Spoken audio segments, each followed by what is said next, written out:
কালবৈশাখী ঝড়ের সঙ্গে ব্যাপক শিলাবৃষ্টি হয়েছে সিলেটে। এতে বাসাবাড়ির জানালা থেকে শুরু করে বেশ কিছু যানবাহন ক্ষতিগ্রস্ত হয়েছে। অনেকেই বলছেন গত 50 বছরে সিলেটে তারা এমন শিলাবৃষ্টি দেখেনি। এদিকে সুনামগঞ্জে ঝড়ের তাণ্ডবে বিধ্বস্ত হয়েছে 2 শতাধিক বাড়িঘর ও দোকান। রোববার রাতে ঘণ্টাব্যাপী চলে ঝড়ের তাণ্ডব।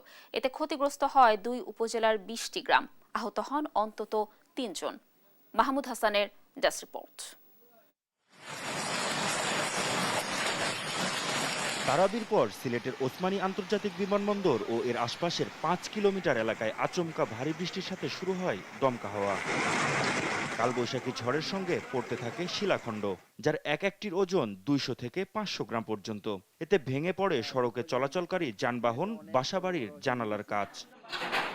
অনেকের বাড়ির টিনের চালা ফুটো হয়েও শিলাখণ্ড ঢুকে পড়ে। পথচারীদের অনেকের মাথা ফেটে যাওয়ায় তারা প্রাথমিক চিকিৎসা নেন স্থানীয় হাসপাতালে। স্মরণকালের ভয়াবহ শিলাবৃষ্টির সময় রাত 10টা থেকে বিদ্যুৎ বিচ্ছিন্ন হয়ে পড়েন সিলেটের বহু এলাকার মানুষ। অনেকেই বলছেন গত 50 বছরে সিলেটে তারা এমন শিলাবৃষ্টি দেখেননি। এদিকে সুনামগঞ্জে কালবৈশাখী ঝড়ের তাণ্ডবে বিধ্বস্ত হয়েছে 2 শতাধিক ঘরবাড়ি ও দোকান।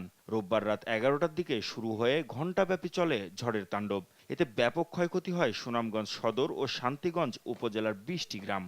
গরুর চাল মাল চাল সবটা বিজ্জা গেছে, কোনটা নাই গরুর সবটা উড়াইয়া নিছে।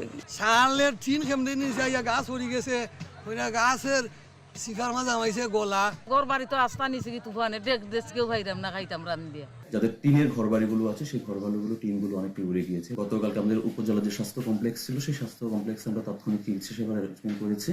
ঝড়ে বসতবাড়ি ছাড়াও ভেঙে পড়ে গাছপালা। সুনামগঞ্জ পৌর শহরে সিএনজির ওপরে গাছ পড়ে আহত হয়েছেন অন্তত 3 জন। এদের মধ্যে একজনের অবস্থা আশঙ্কাজনক। নিউজ ডেস্ক, দেশ টিভি।